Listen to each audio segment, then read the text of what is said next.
A ficção tem causado polêmicas na realidade.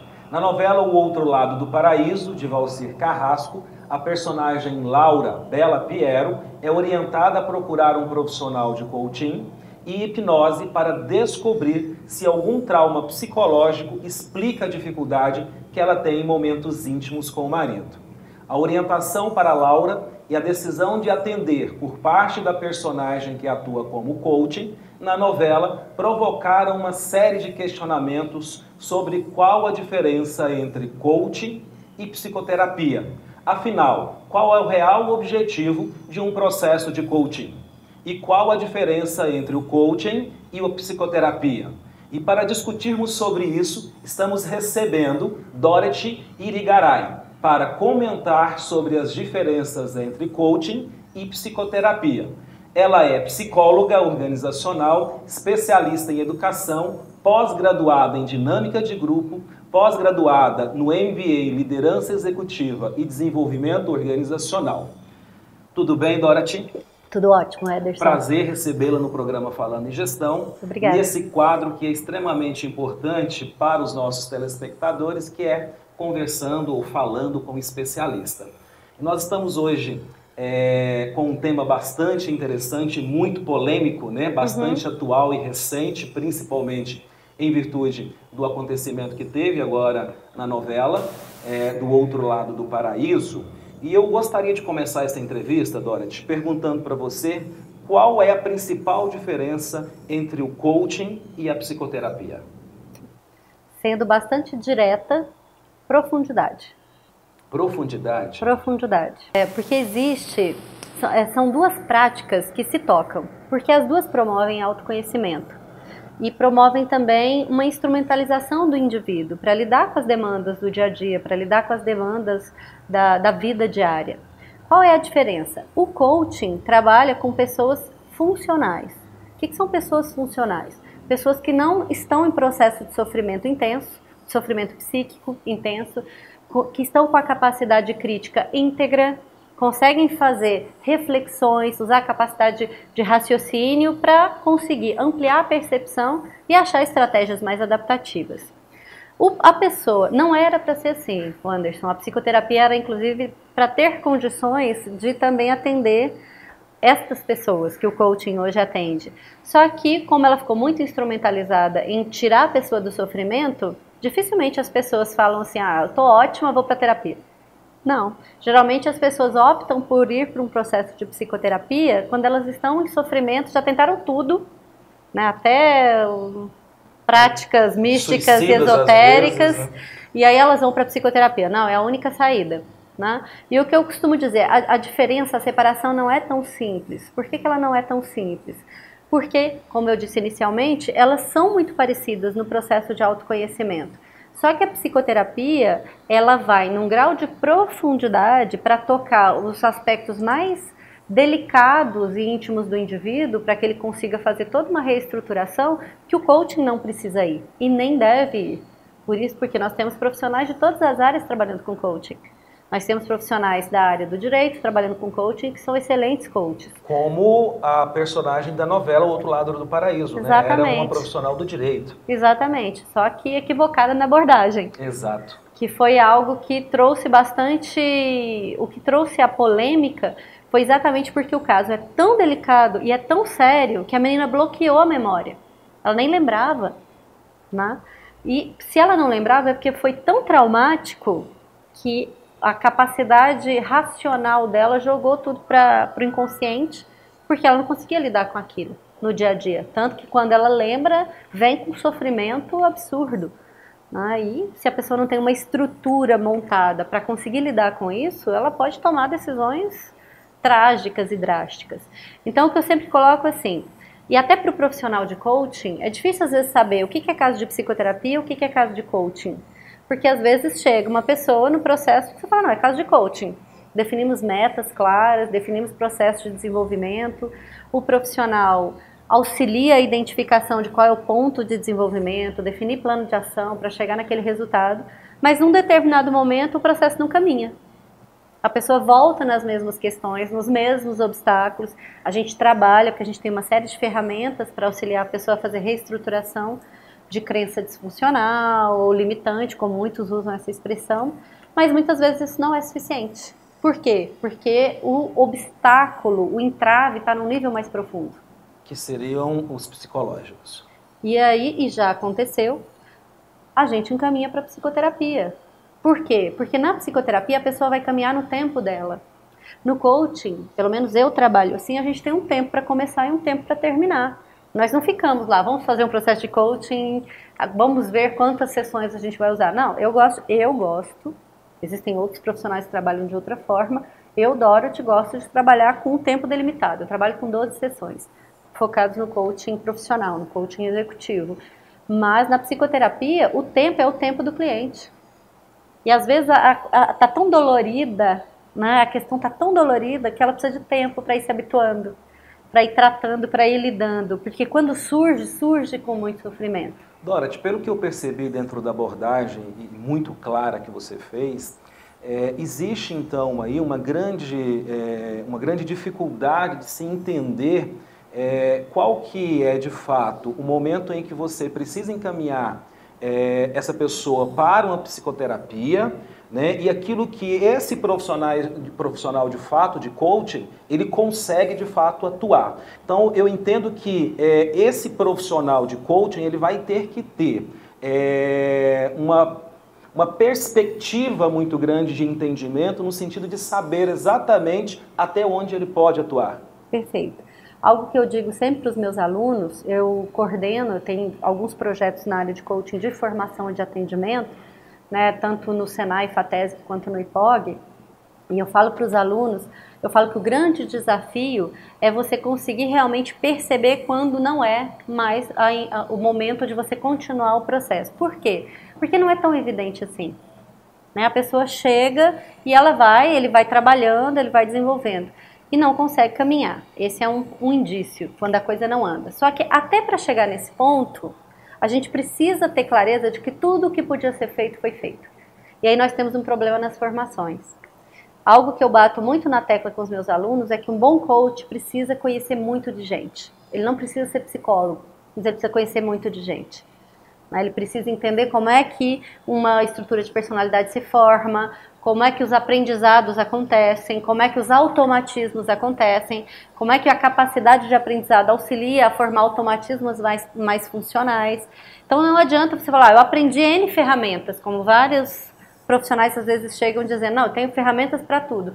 Se você não sabe o que aquilo vai produzir, se você não sabe onde você está tocando, para que vai servir a ferramenta? E se você não tem conhecimento, você corre o risco, eu falo muito isso, porque isso para mim faz muito sentido, você corre o risco de dar explicações muito rasas. Por exemplo, um ponto que eu bato sempre, é a tal da autossabotagem. E eu bato muito na tecla, não existe autossabotagem para pessoas funcionais. Porque o que é autossabotagem? A pessoa quer falhar. Isso não é o processo natural do indivíduo. O processo natural do indivíduo é de sobrevivência. É de manter a integridade. Aí às vezes vem alguém da área de psicanálise, mas a pulsão de morte. Mesmo dentro dessa ideia da psicanálise e da pulsão de morte, existe uma pulsão de vida que prepondera, que prevalece. Né? Então, o que as pessoas começaram a explicar como autossabotagem? O que elas não conseguiam explicar no nível mais profundo. Que é algo, por exemplo, que a própria psicanálise trouxe de conhecimento para nós, que é o sentimento de ambivalência. Qual que era o fenômeno observável pelo profissional que chegou à conclusão que era sabotagem, autossabotagem? Ele olhou e falou assim, não, a pessoa definiu uma meta, definiu uma estratégia, mapeamos o valor, o quanto aquela meta é significativa, e ela não vai, não faz. Então ela está se sabotando, ela quer falhar. Não passou pela cabeça deste indivíduo, deste profissional, desse profissional, de que existe um fenômeno que é muito mais profundo, que é o da ambivalência. Quando você tem duas coisas ou mais igualmente importantes e que são conflitantes. E aí eu não sei para onde eu vou. Eu não sei se eu vou para a direita, eu não sei se eu vou para a esquerda, porque as duas são importantes. Aí eu paraliso. E aí quem está de fora, se não conhece esse fenômeno, fala assim, autossabotagem. E tem livros escritos sobre autossabotagem. E é um desserviço, porque isso não explica nada. Se você chega para o seu coachee, que é o cliente do coaching, vira para ele e fala assim, você está se autossabotando. Me explica qual é a utilidade disso para ele. O quanto isso ajuda? Nada, né? Concorda? É um julgamento. Com certeza. Você tá se auto-sabotando. Para de se auto-sabotar. Qual é o apoio e o desenvolvimento que eu estou te dando como coach? Se uma das premissas do processo de coaching é a aceitação, é um ambiente seguro de não julgamento. Então, na verdade, eu preciso entender que existe esse fenômeno e eu só vou entender se eu estudar, se eu conhecer sobre gente. E existem coaches fantásticos que não são psicólogos e que muitas vezes são muito mais habilidosos para trabalhar com o desenvolvimento de pessoas do que muitos psicólogos. Dorothy, a gente percebeu na própria abordagem da novela O Outro Lado do Paraíso que durante, né, as sessões de coaching também se aplicou também a hipnose. Qual que é o papel da hipnose dentro do processo de coaching? A hipnose não é uma ferramenta do processo de coaching. De repente é um profissional que estudou hipnose e que entendeu que seria interessante utilizá-la naquele momento, mas não é uma ferramenta do processo de coaching. Por que não? Porque o processo de coaching se caracteriza pela mudança consciente, pela reflexão consciente, pela estruturação e reestruturação do pensamento em nível consciente. E a hipnose clássica, ela trabalha com forçar uma memória que está abaixo do nível da consciência e trazer para a consciência. E o que a pessoa faz com isso? Esse é o grande problema, essa é a grande questão. Existe uma abordagem que é a hipnose ericksoniana, que é muito usada em alguns processos de coaching. Existem coaching, inclusive, chamados de ericksonianos, que é bastante interessante, porque não é hipnose clássica. É a criação de um ambiente que produz um grau de relaxamento para que o cliente se sinta mais tranquilo mais rapidamente, para poder se abrir, para poder refletir sem tanto entrave, sem tanto amarra. Eu não sou profunda conhecedora da hipnose ericksoniana, mas o pouquinho que eu já ouvi falar achei interessante. Mas a hipnose clássica não é uma ferramenta característica do processo de coaching. Não é. Ótimo. Nós temos um assunto bastante profundo, né, e que demanda realmente aí um tempo maior para gente. Não, imagina, eu acho que assim, você traz profundidade para o tema, né, e isso é muito interessante. Nós vamos para um rápido intervalo, Dorothy, e nós voltamos com esse assunto que é bastante interessante. É um minuto só, já voltamos com o quadro Falando com Especialista. A Special Office tem produtos de qualidade com móveis planejados e grande variedade de marcas e modelos de mobiliários para escritórios e residências.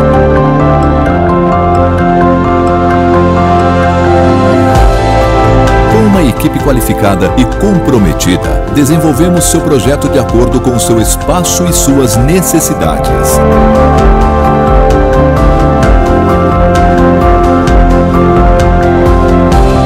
Agende seu horário e tenha um atendimento exclusivo com nossa equipe. Special Office, Avenida T2, número 1514, Setor Bueno. Telefone 3520-4202. O Grupo Destra atua no mercado há mais de 8 anos e oferece serviços de excelência em soluções empresariais integradas. Conta com uma equipe de mais de 50 colaboradores, divididos nas áreas de inteligência contábil, consultoria empresarial e formação profissional. O sucesso do trabalho do grupo está diretamente ligado à intensa paixão e à habilidade dedicada aos clientes e o respeito e confiança do mercado. Grupo Destra, 3954-6888. Estamos de volta com o quadro Falando com o Especialista e eu estou conversando com Dorothy Irigaray. Dorothy, nós falávamos no bloco anterior justamente sobre o processo de coaching. Que dica você daria, enquanto profissional também de mercado que você é e altamente competente, né? Estou tendo o prazer hoje, inclusive, de recebê-la, uma pessoa que eu já ouvi falar muito no mercado e ainda não tinha tido o prazer de conhecer. Mas hoje estamos aqui nessa entrevista e que eu acho que essa entrevista vai trazer para os nossos telespectadores um esclarecimento muito grande sobre toda essa polêmica, né, em torno da novela O Outro Lado do Paraíso. Que dicas você daria para os nossos telespectadores no momento em que ele tem que buscar um profissional de psicoterapia e ele tem que buscar um profissional de coaching? O que ele deve observar no momento de tomar essa decisão por um profissional? Antes de mais nada, psicoterapia ou coaching? Como eu havia dito anteriormente, a psicoterapia, ela também se dispõe a auxiliar as pessoas a se desenvolverem plenamente, mas acabou que ela ficou muito focada em tirar a pessoa do sofrimento. E o coaching é um processo estruturado em que auxilia a pessoa a ampliar o repertório dela, de recursos para lidar com as demandas do dia a dia ou alcançar seus objetivos. Ok, eu quero fazer psicoterapia, eu quero fazer coaching. Procure profissionais qualificados. Onde é que você pode ver a qualificação desse profissional?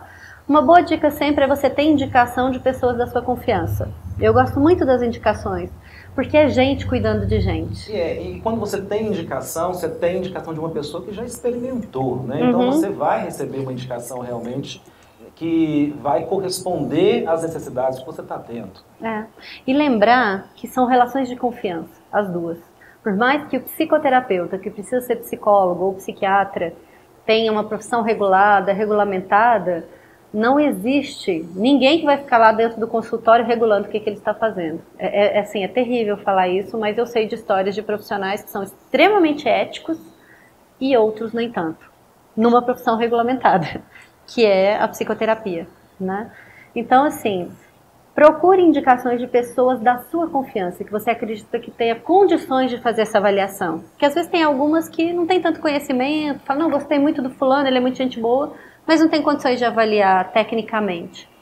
Verifique se, no caso de um psicólogo ou de uma psicóloga, se tem registro no conselho de psicologia, se está regulamentado, se tem alguma formação além da psicologia na área. Geralmente a gente faz.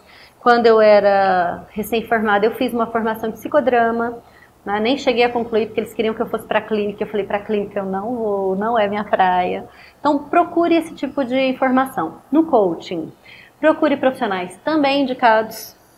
Procure profissionais. Eu particularmente, nós seguimos, eu, minha equipe de parceiros, meu sócio, nós seguimos todas as diretrizes da Federação Internacional de Coaching, ICF. International Coaching Federation, que é a instituição uma das instituições de maior credibilidade mundiais, que não tem cursos de formação, eles não promovem cursos de formação para falar que estão legislando em causa própria, mas é uma instituição que dá diretrizes, um código de ética, competências essenciais, toda a pós-graduação e o outro curso que eu coordeno nas instituições que eu mencionei, seguem essa diretriz. Então, olhe, veja se esse profissional, se a formação dele segue essa linha, porque é uma linha de bastante credibilidade. Se ele é membro do ICF, né, da Federação Internacional de Coaching, ou de alguma associação que tenha realmente credibilidade, busque informações. Agora, Dorothy, eu não tenho como, eu tenho essas informações, mas mesmo assim eu fico meio em dúvida. Marca um horário, vai conversar. E não é porque você marcou um horário que você automaticamente tem que seguir o processo. Eu costumo dizer tanto que quando eu vou fazer as minhas primeiras sessões com os meus clientes, às vezes ligam algum que querem conhecer, eu marco sempre uma sessão sem custo. Olha, não tem custo essa primeira sessão. Eu sempre brinco, eu falo, para ver se vai dar liga. Se tem realmente, né, empatia, Exato. Afinidade, se realmente é aquilo que a pessoa está procurando. Exatamente, porque é um relacionamento. Claro. Então lembrem-se, é gente cuidando de gente. Só porque é coach ou psicólogo não significa que é um super-humano, que não está sujeito às mesmas questões e dificuldades que você também está. Então é muito importante a gente ter clareza e humanizar o profissional, porque senão eu chego numa situação em que o outro adota uma atitude de tanto suposto saber, como dizia um professor meu de graduação, né, o Norton, nunca me esqueço disso, foi muito importante isso para mim. E olha, ele chega com a postura de tanto suposto saber que muitas vezes o outro chega fragilizado e compra aquilo. Como se fosse verdade. E muitas vezes não é. É verdade. Né? Não é. Dorothy, eu gostaria que você deixasse os seus contatos, né, para os nossos telespectadores, para os empresários que assistem ao nosso programa, né, e para possíveis contato, principalmente a gente entende, nós sabemos que hoje o coaching executivo tem ajudado muito o empresário a alcançar melhores resultados. Eu gostaria que você deixasse os seus contatos. Tá. Vou deixar o telefone, né, o WhatsApp, pode me contactar pelo WhatsApp mesmo. É o 62 981 17 4346. E também pelo e-mail da empresa, da Bloom, B de bola, L, 2 Os, né? Bloom, M no final, B-L-O-O-M, D de dado, M-A, então bloomdma@gmail.com. Maravilha, nós vamos colocar também nos caracteres, né? E eu acho que quem tem dúvida realmente quanto ao processo, manda um WhatsApp para a Dorothy, entre em contato com ela. Eu tenho certeza que vocês estarão nas melhores mãos realmente hoje no mercado na área de coach. Dorothy, foi um prazer conversar com agradeço, você. Éder. O nosso programa está à disposição para que a gente possa falar sempre sobre esse tema que é muito importante. Eu também à disposição, muito obrigada, foi uma honra estar aqui conversando com você. Obrigado. Nós chegamos ao fim desta edição, um grande abraço e até o próximo programa. E eu termino o programa com a seguinte frase: a única maneira de manter a vantagem competitiva é assegurar que a nossa organização esteja aprendendo mais rapidamente que a concorrência.